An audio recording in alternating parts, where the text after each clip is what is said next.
All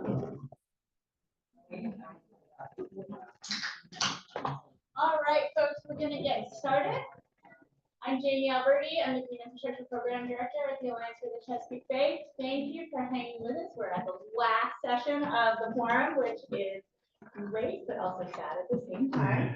So we're here at Resiliency through Partnerships, Building Community Trust. So I'm just going to turn it over to Jamie Melvin to introduce herself and just take it away.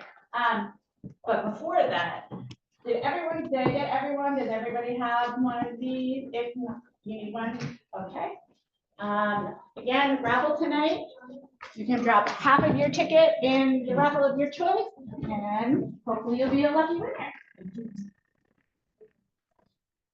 Okay, sweet. Hi, everybody. As Jamie said, I'm also Jamie. I'm the engagement coordinator and the Ecodistrict manager for the Elizabeth River project. And today I'm going to be talking about the power of partnerships and the power of working together to get things done, specifically in the resilience and climate space. And just a little bit about myself. I have been at the Elizabeth River project for about a year, a little bit over a year. And in that time, I have helped launch the Rhine Resilience Lab and also coordinate and manage our Ecodistrict, which is what I'll talk about a lot more today. And also, I'm just going to preface, I was a graduate of Zoom University, so if you see me looking at my notes, I apologize. Public speaking is still new to me.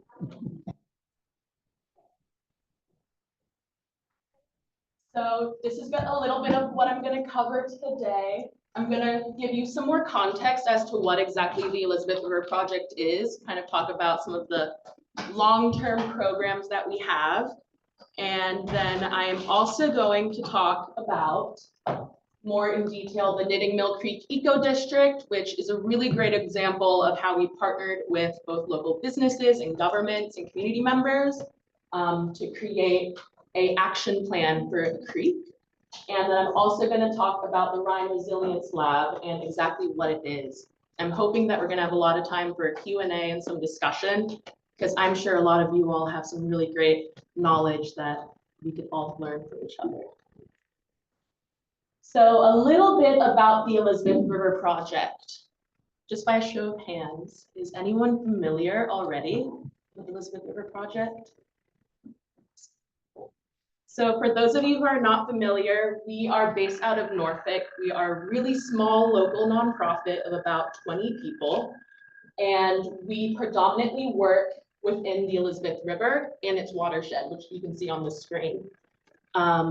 We work on all 5 branches of the river to achieve our mission of restoring and preserving the Elizabeth River through collaborative engagement with diverse communities, businesses, and governments. And we have seen since our founding in 1991 that collaboration and working together really does get things done. And we approach that from a consensus-based model, which I'll touch on. So all the work that we do is centered around our Watershed Action Plan. We usually create this every 10 years, and we have 6 main action goals. And those are to achieve fair and equitable restoration, to collaborate regionally to become a model for resilience, to restore clean water, and to create an inclusive river revolution, and the goo must go, and to create and protect healthy wildlife habitat. So the Elizabeth River project did not just get all the staff together and create and identify these goals independently. We brought a bunch of stakeholders to the table, about over 100 stakeholders every time that we create one of these action plans. And they include some university partners, so scientists. They include government officials, both local, state, and a few federal. And they also tend to include actual residents and community stakeholders as well. We want to ensure that all perspectives are brought to the table. And when we create and identify like the 6 main priorities, we do that by consensus. So if there's one person at the table who does not think that it should be a priority, then we go back and look at ways that we can kind of ensure that everyone is happy with what we're prioritizing. Yeah. Just a quick question. Yeah. Sorry, just about your stakeholder engagement. Mhm. I don't know your region on there, but your indigenous population, but did y'all discuss or contact or bring in the indigenous population? Yes, we actually have a few Indigenous members on our board, and we also have a really deep partnership with the Nansemond Nation. And yeah, they're great. I'm happy that you asked the question.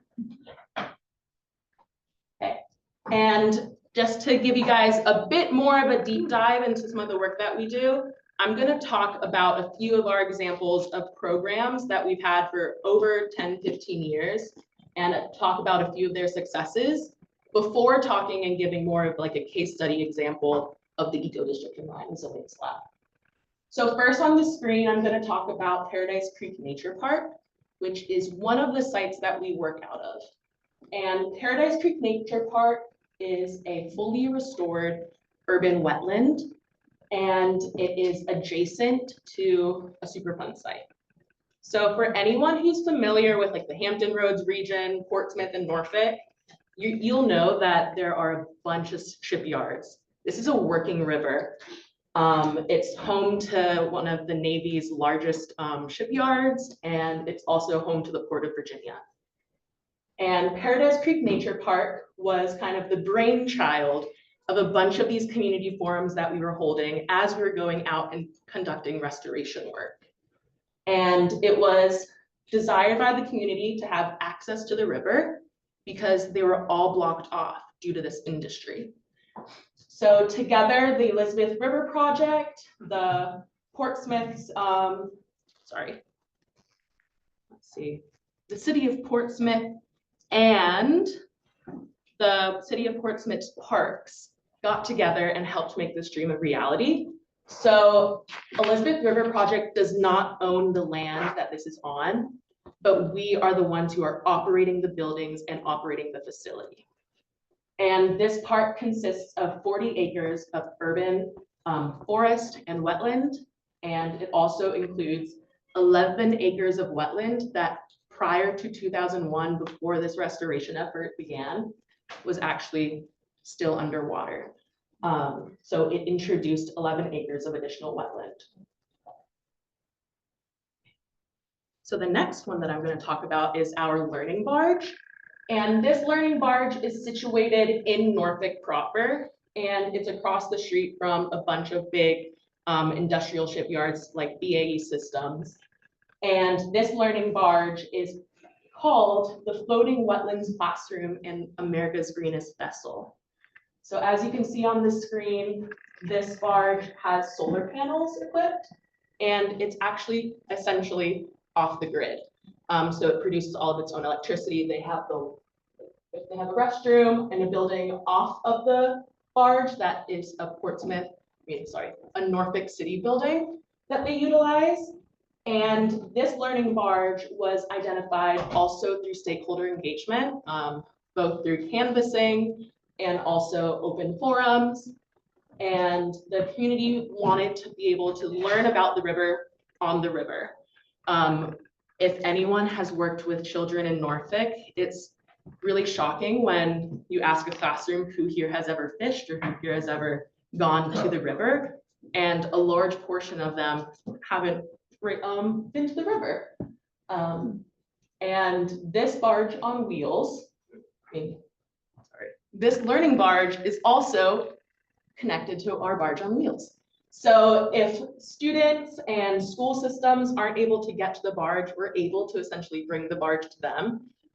We have all of the same lessons and programs that we offer on this barge on wheels. And we talk about the history of the river, connecting it to the indigenous history to the present day. And we also work a lot with local watermen to talk about the aquaculture history of the region as well. And in addition to that, this barge, all of our lessons are SOL based, and created with the Norfolk City Public Schools and Portsmouth City Public Schools. So we also had a lot of educators assist us on kind of identifying key priority items that they wanted to cover. And that brings me to some of our behavior changing and stewardship programs as well. So at the Elizabeth River Project, the River Star Business Program was one of our first big programs that we launched back in 1997.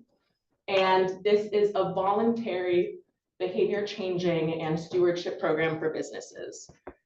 We currently have around 160 businesses involved, and the Elizabeth River Project partners with these businesses and provides them with education resources, practical tools, tips, and also funding sources to implement environmental practices on their sites. I mentioned that the Hampton Roads region is super industrialized, especially around the river. So we work really closely with shipyards, but we also work really closely with small mom and pops too. And one thing that this program does really well is to provide tangible ways that businesses can adopt environmental practices on their location. A lot of times business owners don't have the time to go out and research the next newest thing that they need to do for stormwater management. And Elizabeth River Project, we have the staff on site who will go to these businesses and work with them to identify adaptations and solutions that work best for both the environment and the businesses. And through this model, we have had really stellar results. As you can see on the screen, our over 160 River Star businesses have conserved over 2,512 acres of wildlife habitat and have reduced pollution and waste by insane amounts.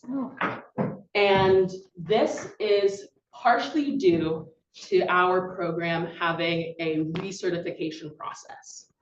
So every 3 to 4 years, it changed due to COVID. It was originally every 3 years, and now it's a little ambiguous 4 to 5 years of recertifying.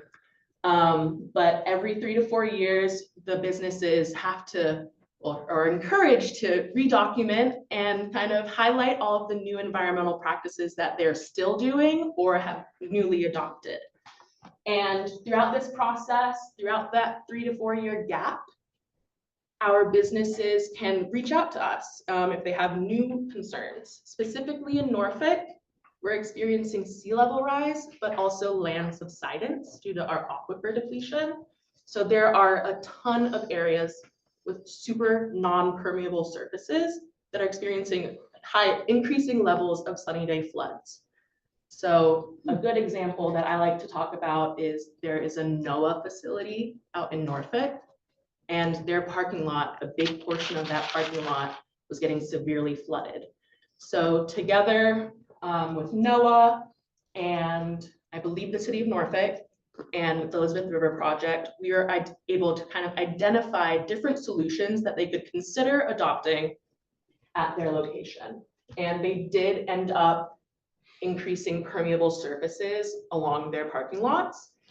And they have a really cool, almost like a green roof, but on their parking lot, using the little slat trays that you can get at like Lowe's or Home Depot, which is really cool.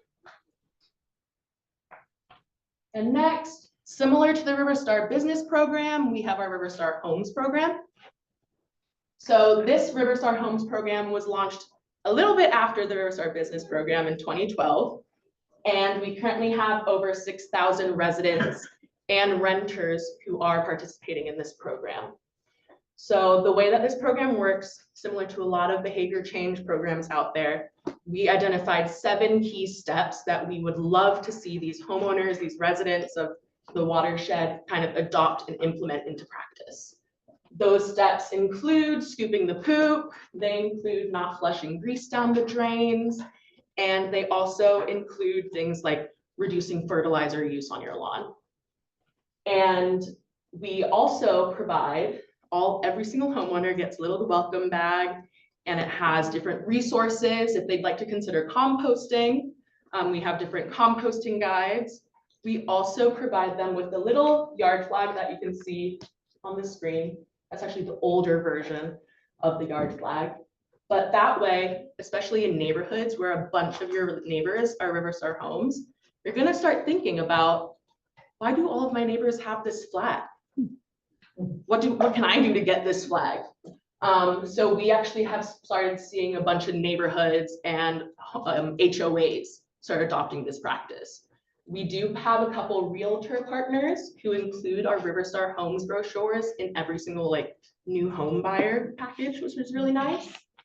But through this voluntary program, homeowners can receive funding opportunities for living shorelines, rain gardens, conservation landscaping, and even we provide them with resources to install solar. We unfortunately don't provide funding for that, but we can connect them to local groups that can kind of assist with that funding as well. And our Riverstar homes have also accomplished an incredible amount since 2012. They have reduced sediment by, my brain is blanking, 123,000 pounds, is that correct? Yeah. And nitrogen and phosphorus, they have also decreased as well. And when we have these data points, we're talking about things entering the river. So they have reduced this much sediment, nitrogen, and phosphorus from entering the river itself. And I like to talk about that because today is actually the king tide. Is anyone familiar with the king tide? Do you want to say what it is? I think as I understand it, it's like the largest tide of the year. But Yeah. that with sea level rise and land lowering, it just has much more. Right? Yeah, so historically, the king tide has been happening almost forever. It has to do with the way that the moon and the earth and the gravity. And the king tide now is getting super impactful because due to what you just said, the land subsidence and sea level rise, it's actually collecting and pulling in the same amount of pollutants as historically has been pulled into the river throughout a whole year. And that is in one tide cycle. So in order to address this concern today, we actually had a program called Catch the King with a local organization called Wetlands Watch, where we have citizen scientists go out and kind of monitor that sea level rise and that data. And a large group of those volunteers are Riverstar Homes stewards. Does anyone have any questions about the programs I just mentioned before I hop into the nitty-gritty? Yeah. For the Riverstar businesses, who advises them? It's 160 businesses. Is it a customized plan for each one with you're referencing behavior change? Where's the activation? Is it them to you or you to them as far as recommending what actions they should be taking? It truly depends on the business. Our Riverstar Homes Riverstar business manager, Pam, she's the one who kind of spearheaded it. And we have had businesses approach us with concerns like NOAA with their flooding. But we also have had businesses kind of just say, we want to become environmentally conscious. What can we do? And we also have an advisory committee for that specific program. That advisory committee consists of roughly 30 business owners or business members. And they're all also Riverstar business participants. And that's a really great way that they can kind of share new ideas that they know in their specific area of work. Are these actions tied to larger national strategies like climate mitigation, or where they feel like they are contributing not just locally, but that they are part of a larger strategy to coastal erosion or anything that? Yeah, so all of the goals that we have are associated to the Watershed Action Plan, which does keep those national strategies in mind. Awesome. Yeah. Speaking of the businesses, so I know that they have to go through a recertification. Do you provide any kind of like maintenance assistance, or is that all on them to do within that like 3 to 4 years? So the maintenance is on the business. Part of some of the site visits, and if the business desires, we can help them kind of create a kind of guidebook towards that maintenance plan. Because we do acknowledge that the maintenance can sometimes be the hardest part of any environmental project, especially when funding is limited to time frame. Hope that answered your question. You also in the business category, the habitat, either conservation or restoration, what does that look like? Is it a like existing land that they own? Are they purchasing land to kind of extend wildlife corridors or existing habitat? What's that look like? So again, it kind of varies by the business. Typically in the businesses that I have seen, and the majority of them tends to be wildlife habitat that they're creating on the property that they're already owning. So that's from creating native like landscaping to the conservation landscaping, to I think even green roofs we consider native habitat as well. Yeah, awesome. I'll keep going. Now we're going to talk about the Ecodistrict.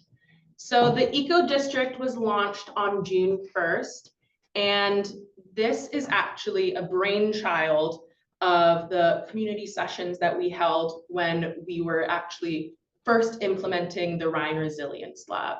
So I'll talk about that after the Ecodistrict. But the Rhine Resilience Lab is our newest office building, and it's located on North Collie, adjacent to Knitting Mill Creek.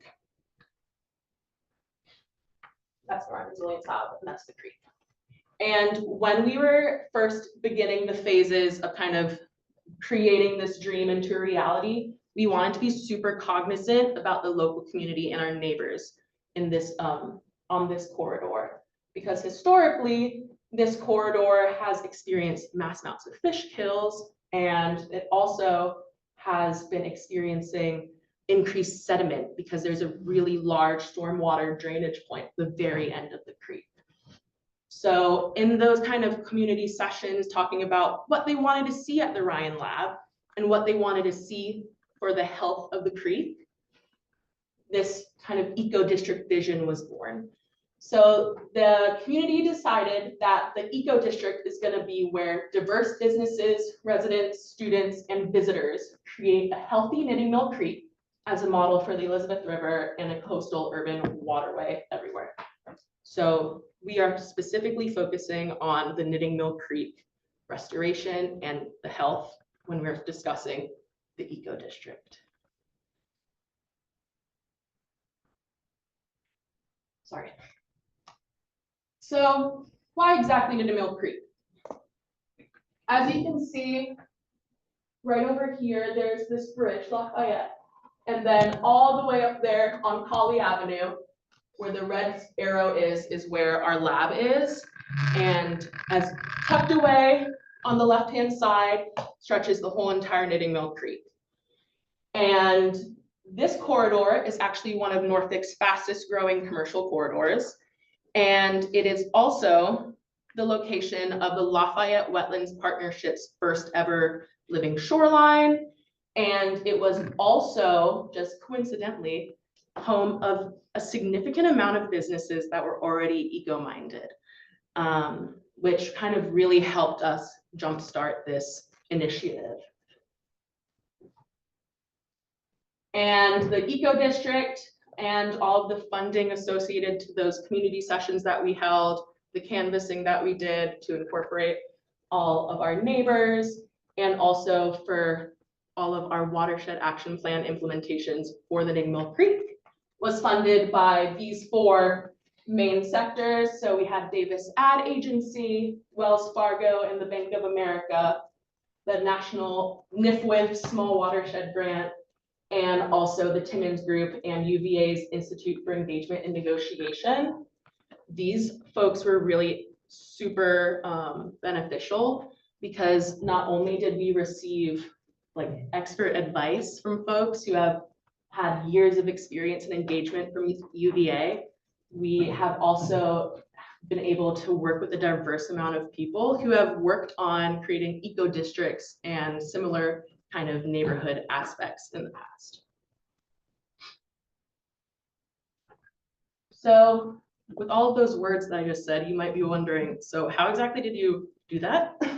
So as I said, we received funding, and then that funding kind of helped us kickstart our grassroots effort. Before the Ecodistrict vision was even the concept, we were out in the neighborhood talking to the people who would be our new neighbors once the building was constructed. And we talked to the neighbors, the civic leagues, the businesses, property owners, and also the local universities. It's right adjacent, it's kind of across 2 streets from ODU. And we held these meetings every year. We had about 3 to 4 meetings a year. And that was where we asked them to identify their concerns, their priorities, their kind of hopes and dreams for what they want to see within this neighborhood that they've called home. And also see ways that we can kind of combine our efforts and work together to improve the health and the quality of Knitting Mill Creek. I'll go back one actually. Another thing I wanted to point out was when you're looking here, there's not really any extra green space. It's pretty built out. So there was also a lot of conversation done about wanting to increase this green coverage and a tree canopy along Colley Avenue.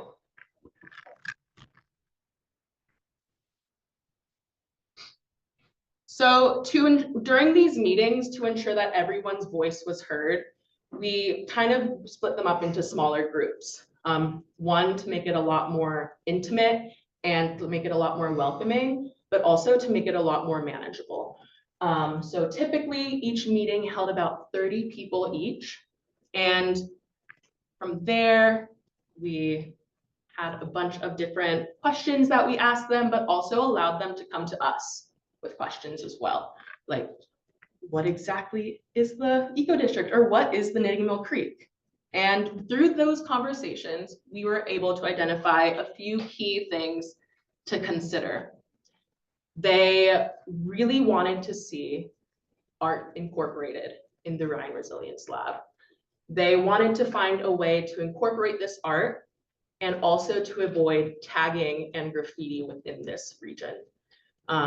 They also wanted to find ways to make this a lot more accessible for bikers and walkers.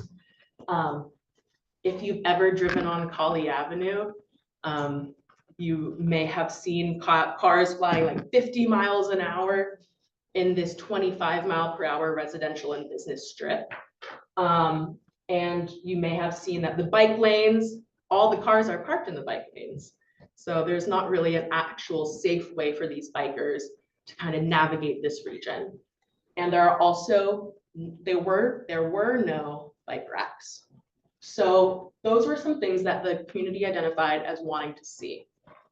And following that, a lot of folks were really interested about finding ways to engage in the river and kind of learn how to kind of step into that outdoor space in that realm.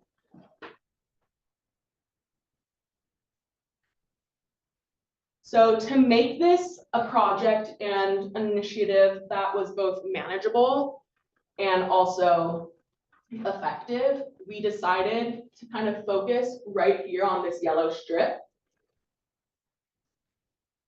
The blue line shows kind of the watershed for the Knitting Mill Creek, so where all the water drains into the creek. But along this yellow strip, this is where this is majorly commercial, and there are also significant amounts of rental houses and rental units as well. And when we were identifying where exactly within the Knitting Mill Creek watershed that we wanted to implement the Ecodistrict, we utilized our environmental justice mapping tool, which was actually created in partnership with VIMS, or Virginia Institute of Marine Science. And this watershed action, this environmental justice mapping tool looks at the watershed and uses data such as sea level rise, tree canopy, flood mapping, age, ethnicity, linguistics, isolation, and a few other demographic data to kind of identify a lot more of the communities and areas where they're facing significant environmental impacts. And seeing that one of our main goals is to create an inclusive river for all within our Watershed Action Plan, this environmental justice mapping tool is something that we try to prioritize in most of our restoration projects within the community. I say most because when we're working with the Riverstar businesses, we don't necessarily use the EJ mapping tool because they're focused on the business property itself. Yes. Question, I love EJ mapping tools. So the tool that, it sounds like your tool that y'all use was something customly made for y'all compared to like EPA has an environmental justice tool, the climate and economic justice screening tool exists. So was the tool that y'all use, it sounds like it was just specific to y'all's situation. Is that correct? So initially it was kind of focused just on the Elizabeth River watershed. However, over time it has kind of grown and evolved. I can send you the link after this so you can look at it. And I also believe that you can access it from our website. If you go onto elizabethriverproject.org and there's a little search bar, I believe if you type in EJ mapping tool, it should pop up, but I can get you the link to that. But since equitable collaboration is something that we prioritize and something that we basically center all of our work around, that is why we decided to end up with this corridor right here. Another reason, this is the most walkable section of this watershed. Once you pass this street, it's kind of splits into 2 lanes, and that's where the speed limit increases as well. So the guiding principle as we are entering the eco district, it's still in its infancy. Like I said, it was launched on June 1st. So we are still growing. We hold now every 3 months, we have an eco district implementation team to kind of work on achieving some of the goals that I'll talk about next. But as we do that work, our guiding principle is to prioritize the input and engagement of the most vulnerable of our connected communities, ensuring that this plan is appropriate and meaningful for all. So we do that by ensuring that all voices are heard and also by that consensus-based model. So now on to the goals. So through all of those conversations and the canvassing, we have been able to identify 3 main goals for this eco district. And that is to create a strong environmental stewardship along Knitting Mill Creek through reduced pollution and connected habitats, to brand and market and expand the existing nucleus of the eco-minded small businesses, and to encourage understanding and appreciation of Knitting Mill Creek and create a sense of belonging through art, history, recreation, education, and public programming. So how do we measure the success of these goals that we outlined? Because they are slightly ambiguous. We created an eco district action plan, which is also available on our website. And we have outlined the goals and the measures of success until 2028. So the measures of success that we want to see are 0 fish kills and to have the dissolved oxygen of the creek remain above 5 milligrams per liter. And to also connect the habitat along the shoreline for at least half of Knitting Mill Creek. And I'm happy to say that since 2023, we have not seen a fish kill on the creek. However, we have seen the dissolved oxygen spike, but it did not result in a fish kill. We have also planted 2/3 of a buffer on the Mayflower corridor, which is on the opposite side of the shore to the Rhine Resilience Lab. And we have also planted, I believe we have planted a rain garden, and we did it recently, actually 2 weekends ago, a conservation landscape project at one of our community partners, the Collie Community Center. And we also have a few projects that are still in that floating permitting phase of the 2 wetland and oyster reef restoration projects as well. And for the business engagement aspect, kind of using those pre-existing eco-district, eco-minded businesses as a catalyst to kind of incorporate and encourage the other local businesses. We outlined that we would love to see 15 businesses meeting the expectations and participating in that Riverstar business program, and also participating in eco-district activities and assist in measuring environmental results. And the progress has been astonishing. We actually have surpassed that 15 business goal already. And we have 16 businesses engaged as Riverstar businesses, and an additional 8 businesses who are actively participating in eco-district conversation, eco-district programming, and eco-district implementation. However, aren't currently able to participate regularly in the Riverstar business program. And we also are building partnerships with a lot of the other businesses that I've started to kind of hear about the eco district from their neighbors. I really want to point out real quick the businesses that are on the screen. On the top, that's Nicole Knudsen, and she is the owner of Lady Fern's Plant Nursery on Collie. It is a local native plant nursery. And she is also a wizard when it comes to water recycling and rainwater recycling. As you can see, she has a giant cistern rain barrel behind her, and she uses 100% recycled rainwater to water her plants. And she also will answer any sort of question that anyone has on rainwater recycling. And down below in the pink boat, that is, you can kind of see him barely, a little shadow. That's Eric. And Eric is the owner of Electrified Marina, which is a fully electric boat marina. On Collie, they provide electric boat rentals, and you can also purchase boats through them. And they also repo previous gas motored boats into electric as well.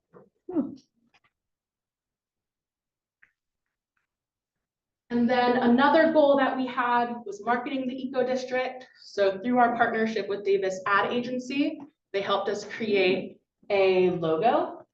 And something that I learned throughout this process that I didn't even think would be something to consider, was how long it takes to decide on what logo to use for a district.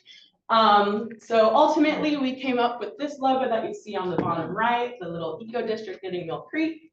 Kind of putting your spot on the map. And we use this logo and have stickers for all of the businesses, either that are within the eco district itself. We don't necessarily, we can give any business the sticker if they would like. And we also have these light pole flags. I photoshopped this in. It does not look like that when you drive on Collie. Just to show you what the flags look like. But it's kind of to create a more community feeling centered around the eco district.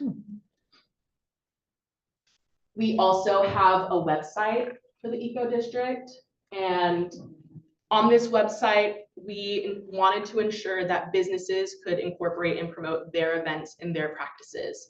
So there's a little form on the website for our business partners and our community partners, so civic leagues, churches, businesses, community groups, to input upcoming events and kind of encourage our residents to promote and support these businesses.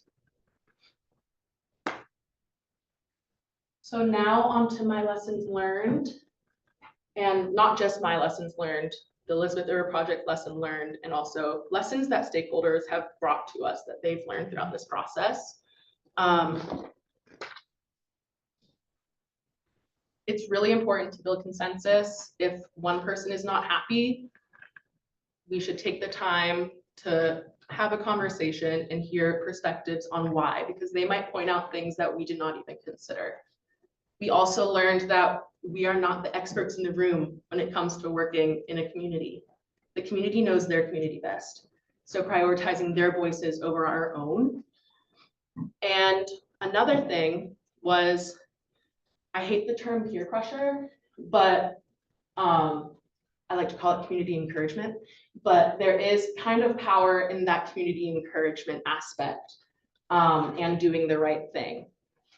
You can kind of see that when it comes to how many businesses engaged with us already. We had set that goal of 15 businesses and we somehow already went above that. And that was truly from that community aspect of business owners talking to each other and kind of sharing the ideas and almost getting a little competitive, like how much compost did you divert from the landfill this month, Fred? And then so it's been really interesting to see kind of this community growing. And one thing I wanted to point out was right here, Josh, on this buffer, it never hurts to ask, just can we do something? So the city of Norfolk had implemented these bump outs along Collie to address those safety concerns of speeding cars. And all of those bump outs were planted with like turf grass. And we had a community member reach out to us and say, why can't we implement native plants into these bump outs? Do you think that's something that we can do? So typically this is a part of the city landscaping management. So they would have folks come out and kind of maintain those bump outs. But we had Barbara Gavin reach out to the city of Norfolk and we said, would it be possible for us to plant, I want to say pink mully grass in the bump outs instead? And the city of Norfolk said, yeah, go for it. We haven't planted the grass seeds yet. So go for it. You have extra, fine by me. And then the city of Norfolk then came back to us and said, hey, while you're planting those 2 new bump outs, do you want to redo the rest of them on Collie Ave too? So we then were able to kind of remove that turf and then implement some native grasses on those bump outs as well. And that kind of brings me to the very last portion of that eco-district goal, which was for programming, art, stewardship, and more connection of the creek. And that's where the Rhine Resilience Lab comes in. So the Rhine Resilience Lab is centered around encouraging understanding and appreciation of Knitting Mill Creek to create a sense of belonging through art, history, recreation, education, and public programming. And this is also our office building. So that's the building that I work at. And on the screen, you can see a bunch of pictures of the Rhine Lab. And the Rhine Lab is intended to serve as a global model for urban and coastal resilience, protecting both the ecosystem and humans as sea levels rise. I like to call it the IKEA showroom of resilience. I'll get into why later. But this was our most ambitious community outreach effort yet. And it was made possible by a large group of donors, predominantly the Louis and Prue Ryan. So hence Louis and Prue Ryan, the Resilience Lab. And it has already taken the Elizabeth River Project to the front lines of international research and also on the media as well. But going back to that research, we are conducting research to find innovative solutions to pressing issues of climate change, sea level rise, and that aquifer depletion, land subsidence. And we provide folks with actionable solutions that they can adopt at their homes and their businesses. So as you're walking through the lab, on any sort of adaptation or technology that we have a QR code. When you scan that QR code, it'll take you to the data of why we wanted this in our building, but also links to where you can purchase it yourself, links to contractors who can install it for you, and also links to how it works. Sorry, that blanked out of my brain. And this was really important to us because we wanted to create a lab that was accessible to all. Our building and our Lorraine lab is not LEED certified. And one reason why we decided to do that was because the LEED certification process can be really costly and can also take a really long time. So we are Earthcraft certified because that is something that general contractors are able to do. And we have already had a lot of really interesting experiences leading tours of the Ryan Lab and talking to community members about other things that we should implement at the lab. So people were really, really curious about, well, your organization is all super focused on the river and the health of the river. Why are you building this wooden structure in the city? Well, we address that concern by ensuring that any sort of pavement on the lab is permeable. So this building was also constructed with that community in mind and kind of addressing those concerns of our stakeholders. So why Norfolk? I already touched on the sea level rise and land subsidence, but I didn't tell you the statistics. So Norfolk is currently ranking 10th in the world in value assets at risk of sea level rise. And I mentioned the king tide. So in one day, the amount of pollution entering the river during the king tide is equivalent to what was once the pollution entering within a year. And it is also predicted that the Elizabeth River will lose up to 80% of its wetlands by 2080 as they go underwater. And I know that all of this data can sound really, really bleak. So that's why the Ryan Resilience Lab wanted to kind of act as like a lightning rod or a beacon of hope, kind of switch that narrative and look at it at a more optimistic lens.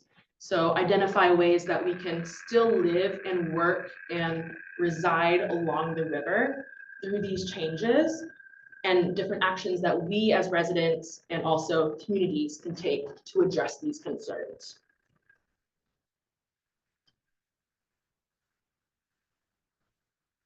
So the Ryan Lab is really committed at building a culture of resilience. So that is done through the programming that we do that emphasizes art, science, and education. One of my main niches is actually communicating climate change and hard to digest topics through art. We have rotating art exhibits from local and national level artists. And we also try to incorporate as much community citizen science as possible. So we recently had a community member approach us and was really, really interested in learning about the water quality of the creek. And we received a grant from HRSD, and we were able to put in a real-time water quality monitoring station at the lab. And that data is accessible to the public. We also received a grant funding to purchase a real-time weather station at the lab. And if you can access that on AccuWeather, where residents and our neighbors can see the real-time data of the air quality and also the weather in our neighborhood. And we are also focused on sea level rise and climate change from an ecosystems perspective. And we do that by asking questions like, how does this kind of phenomena affect the river and its life? And how can we steward the river? And how can we kind of pursue the future? I'm gonna speed through it because I want to have Q&A. So another thing is the Ryan Resilience Lab was intended to be taken down.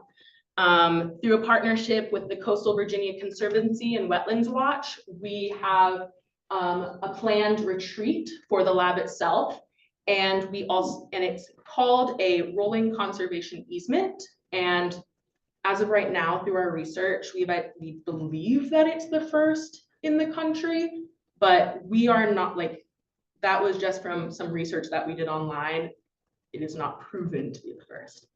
But what this means is that this rolling conservation easement will protect the land that the Rhine Resilience Lab is on. So once it's just taken down, the Elizabeth River Project and some of our partners will be responsible to maintaining the land and restoring it as a wetland.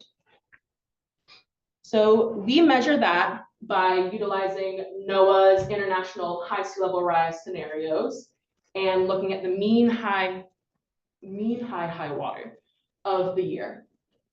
Right now, we are projecting that the deconstruction will be around 2085.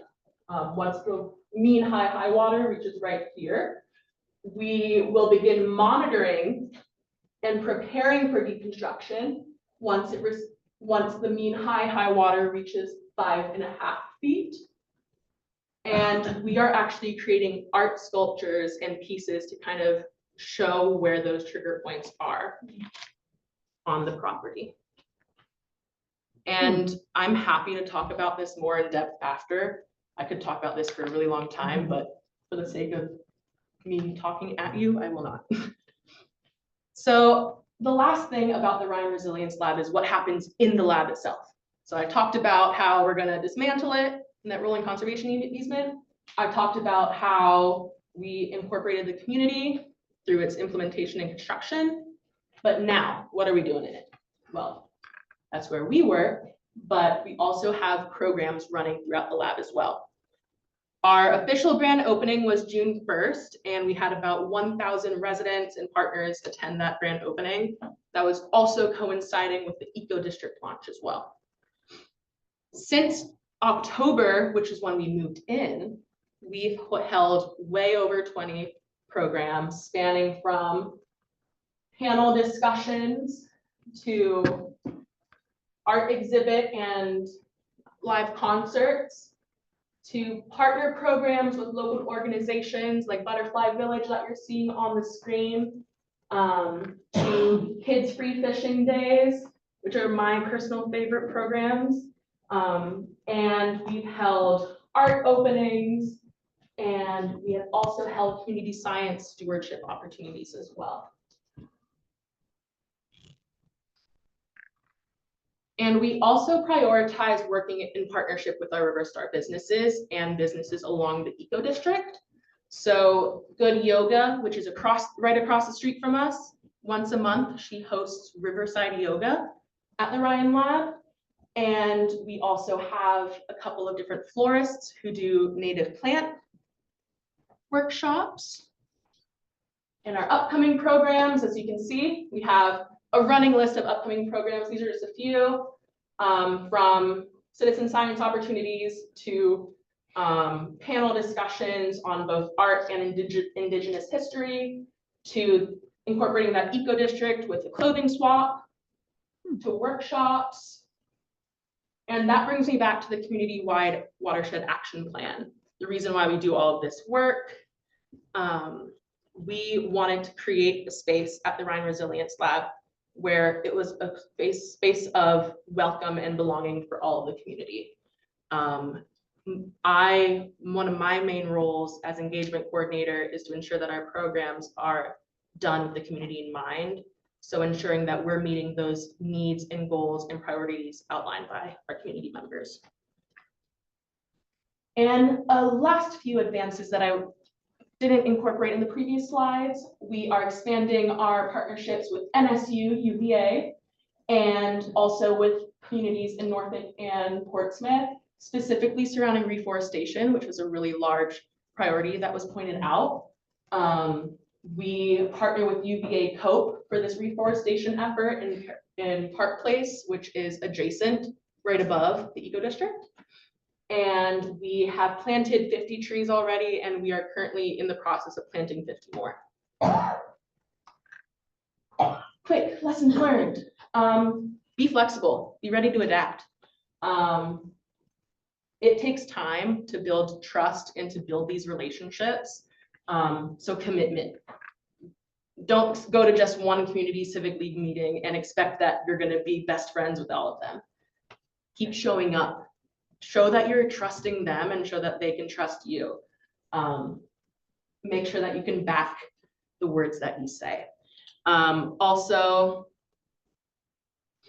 understand that community champions are critical, but they are not the only voice.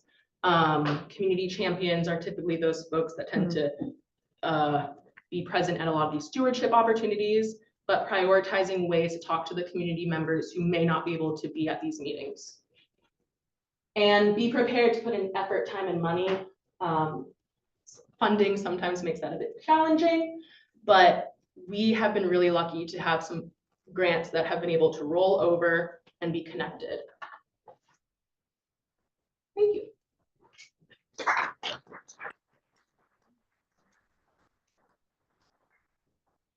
Very quickly, I'm sorry I rambled. Does anyone have any questions? So it's an awesome project. That's really cool. Thank you. So how long did it take you from start to finish to get to where you're at? So the beginning of the focus groups happened in 2021. And then the opening of the lab happened in 2024. We moved in 2023. Okay. Yes. With the eco-district work, is any of that being coordinated through local economic development office or tourism office to highlight? And then do you plan on adding economic development as a metric? Yes. So they are incorporated in part of our implementation team. Who's they? The Economic Development Office Awesome. and also the Planning Commission. Within that implementation team, we also incorporate a lot of the landlords and landowners, including small private landlords to more corporate landlords. And we also, I'm actually the secretary of the North Collie Business Association and the secretary of the Collie Community Center. Someone to know, are there, whether it's certifications or participating in the eco-district, are there costs to participate, or are they kind of just funding their own actions? Yeah. And then like, are they seeing a return on investment from marketing, kind of trying to get more people to the district? Yeah, so that's a really great question. So through that grant funding that we've received from NIFWIF, most of those restoration efforts were actually being able to be funded by our funding sources. The city of Norfolk has also been a really instrumental partner with us and have also contributed some funding. So a lot of times those businesses are not necessarily 100% responsible for incorporating those environmental practices. Sorry, trying to think of all the things that. Just like returns, similar Yeah. to the earlier question, like, are they seeing more people coming in? I know it's early, but because of the eco-district sort of certification or designation. Yeah, so we have, I've created kind of a sort of evaluation process that at every single North Collie Business Association meeting, all the businesses are able to kind of input that data. So go from the amount of people that attended, that checked out their business on June 1st during that launch, to kind of seeing it month by month, the different trajectory. It's been really interesting to see kind of when it's kind of been less visitor engagement to more, and kind of being able to kind of connect the dots and see what's kind of attributing to that. But I think since it's still in such its infancy stage, it's still a little bit hard, and we're still navigating the best ways to actually evaluate that and kind of approach that. So if you have any ideas, let me know. So you talked a lot about business engagement, landlords. Are there any protections or at least measurements in place from since you're kind of near the beginning of the opening, for resident displacement over time? Yes, I'm really happy that you mentioned that, because I literally just remembered I forgot to mention something. We've created an anti-gentrification task force, which incorporates Norfolk City officials, state officials, and other local nonprofits and residents, including Hampton Roads, LISC, and CUSP. I'm blanking on what their acronyms stand for, but I can get you the names and information. But that's the main focus, to identify ways that this restoration, this green practice is not going to result in green gentrification. So we are currently kind of addressing that. And I feel like it's such a like a amorphous topic, that something that has been really important was bringing all those voices to the table to ensure that everyone is thinking about this, not just the Elizabeth River project, that landlords are considering this as a result, business owners and also city officials. And All right, yeah, think we're that's it. out of time, so a huge thank you to Jamie. All for sticking it out at the end of the day. I will collect your evaluation